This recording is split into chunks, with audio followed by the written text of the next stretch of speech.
Channel Partners, a new business that he's built from the a tremendous amount of success that he's built from building some of every bartender's favorite brands. Steve, thank you so much for joining.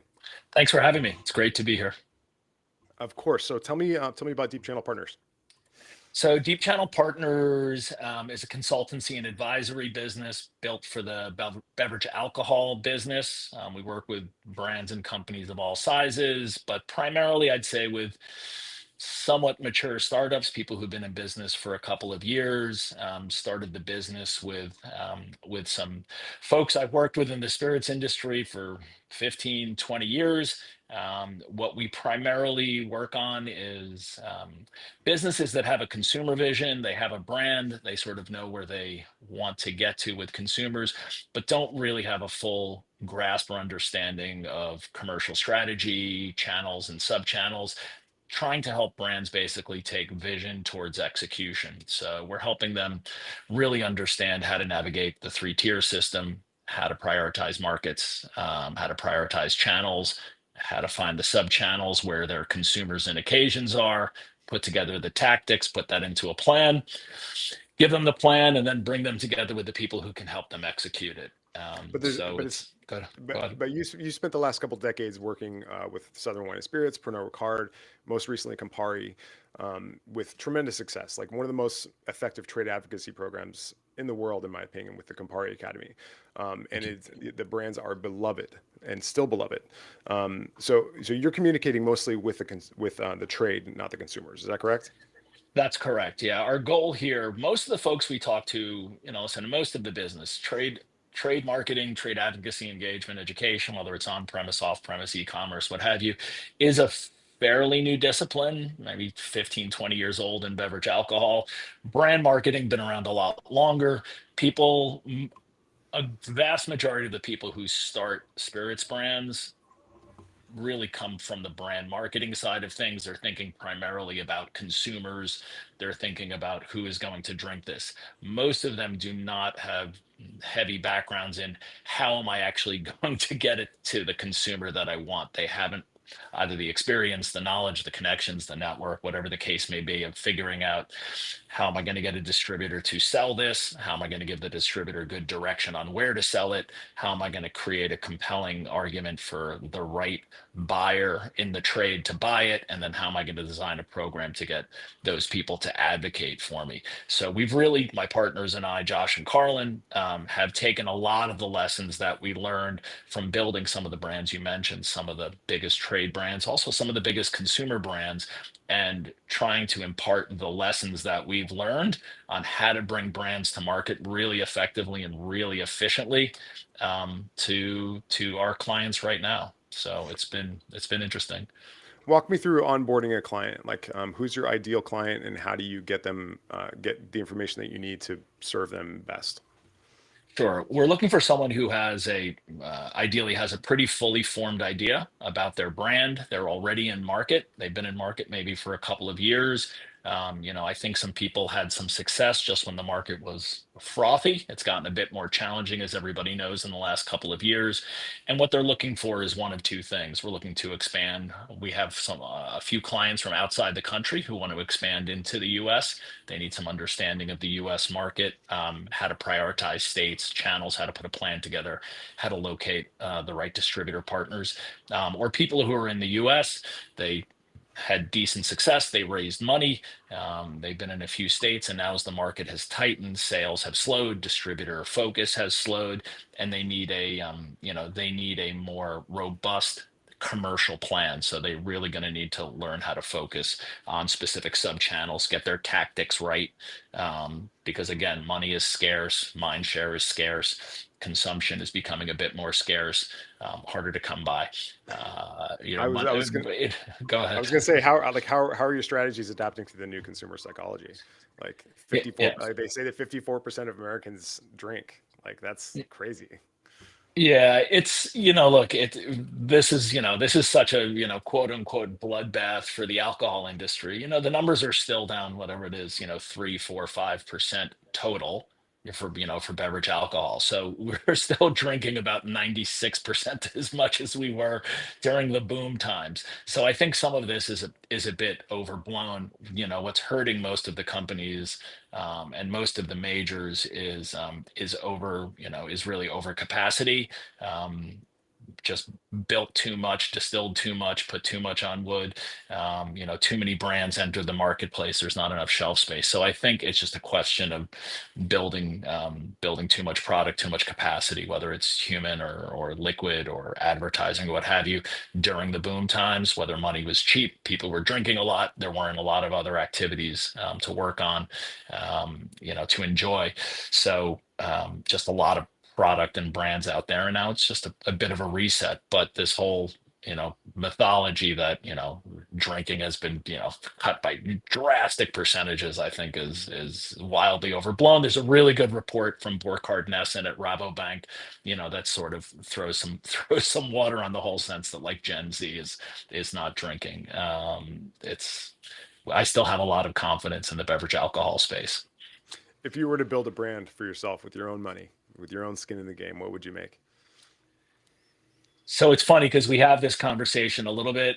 I would avoid consumers in general. I would build a brand that was designed by the trade for the trade and spoke to the people that I know the best, my partners and I know the best in this industry, which is what's going to make an operator's life in the on-premise ideally easier. That's a tough business, and that's my hats go off to everybody in the on trade right now, owners, operators, bartenders, servers, investors. It's a tricky business. It's you're getting squeezed from every angle right now. So I think if we could design a product that made service a little easier, quality a little higher, costs a little lower, took some of the labor out of labor cost, took some of the cost out of drink cost, made things better for those guys. I do not want to go through the expense or complexity of having to talk to consumers, having to try and build a consumer base and using that, large consumer pool to sell that to the trade, as opposed to just going to the trade directly with a proposition for them that made their lives easier, better, their businesses more profitable. That's what I would do. That's really interesting. And it seems like you're suggesting that the conversation would stop at the trade, whereas like you'd introduce the brand to a bar owner, head bartender, they would create a cocktail with it, and then that would create the velocity, and then that's the end of the conversation.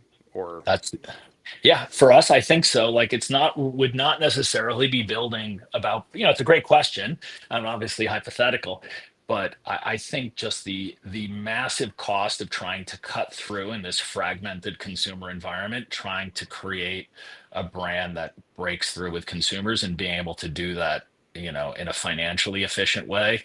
It's such a fragmented attention market. It's such a big country, the number of states. I think just trying to build consumer brands now, if you're not one of the massive multinationals, and even if you are, it's just such a big lift. It's with my own money. That's not what I would do. And listen, this is me just personally talking.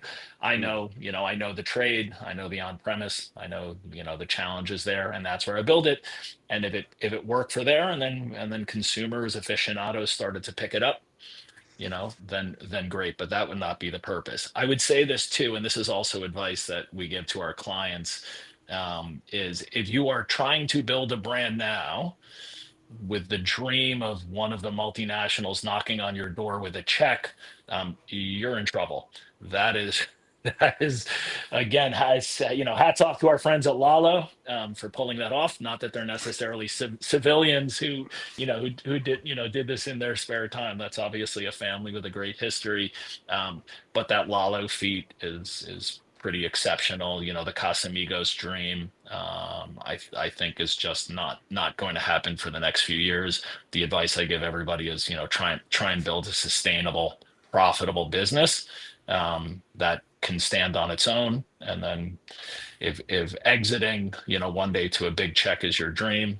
great. But if you're designing a business to do that in beverage alcohol now, with the dream of Diageo, ringing your bell and handing you a nine-figure check, you're going to be waiting a long time.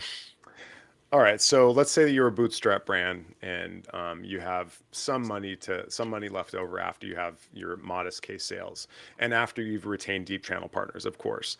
Thank you. How would you spend the rest of your money to actually move the needle effectively? Yeah, I mean, I think the first thing that you need to do is figure out what problem does your brand solve? Where does this brand live and why? Who is it for? And then really identify how to win again in that sub channel, that occasion. So the number one thing is really having good self knowledge, and this is usually one of the services that we provide. But it's a good exercise for everybody. Your people are going to have to pare down what they do. For me, the number one thing, we tell people to think about is really pare down your sub channel. So the answer is going to be a little different depending on, what your price point is, what category you're in. But generally speaking, the number one thing I would say is say no to pretty much everything that does not directly feed back to your objective, does not feed back to the sub channel where your target consumer, where your target shopper, where your target trade lives. This is really, really hard for small brands to do. And when we speak to them, what we've noticed is one of two things is happening. Um, the number one thing that's happening is people say yes to everything. Um, you know, do, do Like you what? want Some to? activation or some Yeah, what? any place where their brand can come to life, whether it's strategic for what their brand represents or not. So, we want to do, beach volleyball and car racing, and electronic dance music. And we're sponsoring all of that, and we're there. And it's, you have to pick your lane and you have to be highly disciplined about sticking to that lane for two reasons. Number one, almost nobody has the money, to to be in all of these occasions in consumers' lives. So it's just too expensive when you think of the size of the country. But people say yes to them all the time because of the exposure they believe, they're getting. So number one is being really choiceful and being really smart about where your brand lives. Number two is owners of these brands tend to reflect their own personal passions onto the brand as opposed to what the brand really could or should represent. So again, I'm someone's really into X kind of music or someone's really into the National Football League, and that's the path that they follow, even though the occasion doesn't doesn't match up. And again, see this all of the time, spending money to have your brand present in consumer occasions that have zero relevance, are not scalable, do not build equity. So for my own brand, I would get advice from someone who is not me, and get a sense of where this brand really lives, and it would be hyper focused on those sub channels, those accounts, those occasions, and any other type of experience that reflects that as well. So, but it's hard to do. I would imagine so. I mean, I get paralysis from ideas all the time. I'm just like idea, and it's like a shiny object syndrome. So, what would you characterize as some vanity metrics that just don't matter that people seem to care a lot about? So the number one is product sampling for getting liquid to lips for people who could care less about your product. So anything like, so I'd say sponsorship for events that are fancy or have, a list, or influential consumers. I see this all the time. People pay money or they just give away a lot of product basically for an open bar for people who could care less, and they're there for a free drink. The brand doesn't stand out. You get no equity from it. There's no follow up to it. The PR around it, you always hear about PR. The PR is always going to the event, the charity, whichever celebrity showed up. So people get a little bit of an ego boost from it, but it usually adds up pretty quickly financially, and it usually does almost nothing for your brand. I would always say do something smaller, do something owned. And in my mind, it doesn't make a difference how well you do with consumers if you don't win with the trade. And this has really been the crux of my role, over the last 20 years, and talking to brand teams, talking to executives in the companies that I've worked for, talking to other people on the leadership team, which is consumers can love you all you want, but if you're not on the shelf and you're not on the menu, it doesn't make a difference, because they can't buy you. There's still there's two layers of buffer between your brand and the final sale. And if the people who control those gates decide to not let your brand through, it doesn't make a difference how much consumers love you. You're not going to close a sale. How do you break through that communication barrier between the buyer and the brand? I mean, like there's just like such a large amount of gatekeeping. They get pitched all day long, every day, and they've got bigger problems that keep them up at night. How do you connect your brand with a viable solution for them? Yeah, I mean the number one thing that we try and do, and this comes down to again the crux of our business, but really what we've been doing is this sense of sub-channel, which is being really choiceful about where does this brand fit. And if you start the conversation by understanding the connection between the account, the guest, and I'm talking on premise here, but I think it's true of off as well, a little less so because there's not as much of a barrier. Once it's in an account, people pull it off the shelf. But when we're talking about the on premise, it's understanding who you're talking to and what they need. What problem are you solving? Um, the Really one of the top conversations we would have with brand teams is, look, we understand what's in it for you, for the brand, why why you would want this account to carry your product, why you would want it to be on the menu. Put yourself in their shoes. Why does this make sense for them? And then we would work and still do work to craft a story, about what is the benefit for a buyer of carrying this brand. And usually it does the same job someone else does for less money, so it's more profitable. Hmm. It costs the same, but it does a better job. It adds more flavor, it's higher quality, it comes with a better story, or it somehow enhances guest experience or brings more people in the door. But that's pretty much it. Maybe again, it comes down to what job does it do, what benefit does it confer, on an owner, operator, bartender, manager. But you also have to understand it from the distributor side. Like, does that story make sense to the distributor? Is it easy for someone to tell that story? It's impossible to tell. There's 350,000 licensed on-premise accounts in this country.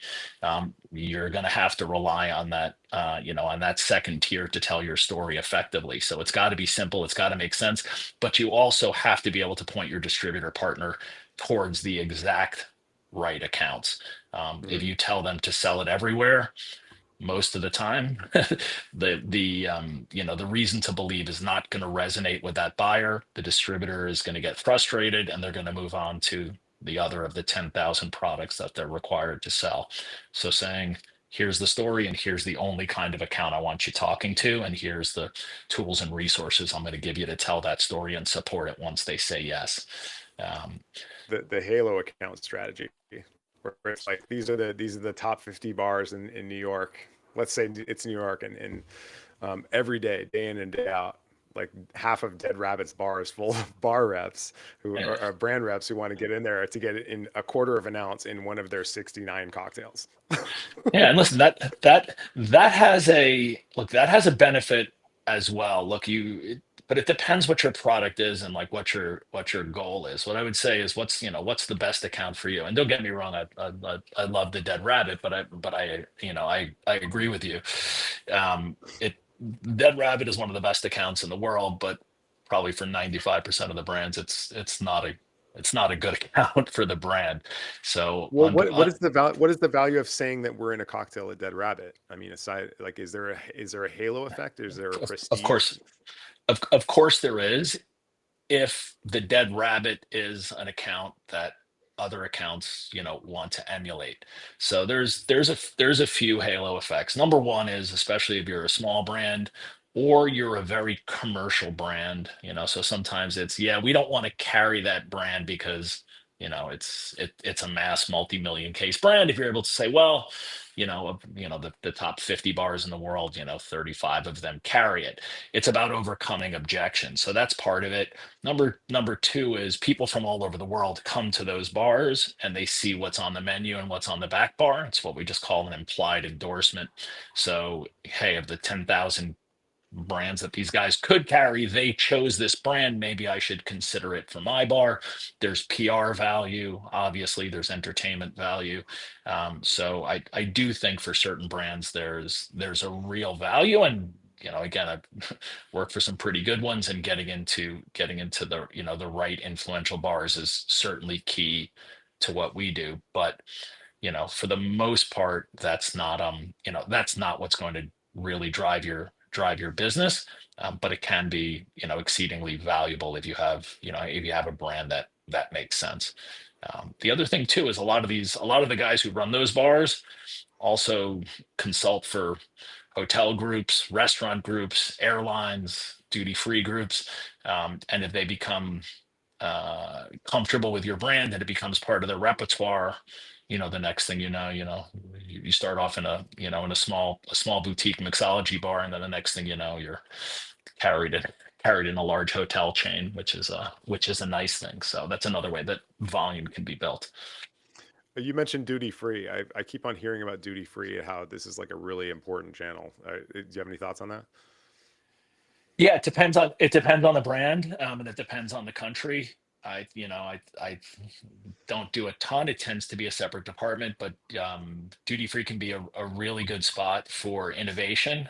Primarily in brown spirits. So it's a good place to drive high end sales. And I'm talking about like airport duty free and duty free shoppers. People Yeah. still tend to spend and shop at the airport. Airports have become real shopping malls. There are duty free exclusives, so there are ways to build brand equity there. Have some friends in duty free. You'd be surprised. A lot of it goes, massive cruise ship sales, other parts of Mm. the world where there's just these giant tax-free havens and they just do massive, massive volume. So Yeah. having a strong duty-free business is great for the bottom line. But that's a real halo opportunity for brown spirit brands to do, duty-free exclusives and sell high-end stuff. People spend there like they would never spend at standard retail. It's a little bit of a mystery sometimes. Me too. I don't understand why they want to carry that shit around, but that's whatever. That's their journey. So when you're doing your research that informs the strategies for your clients, like what kind of indicators from the market do you look for? Like what information is important to you when you're deciding how to advise a client? Yeah, I mean, we have a list of discovery questions that we start with. That's probably too long for any single client to answer. It's designed for everybody from, hey, we don't, we haven't even designed a product yet, to, hey, we're a multi-million case, international brand. So we want to really try and boil down to what's their objective, or at least what they believe their objective to be, where they've had success, what type of campaigns they have.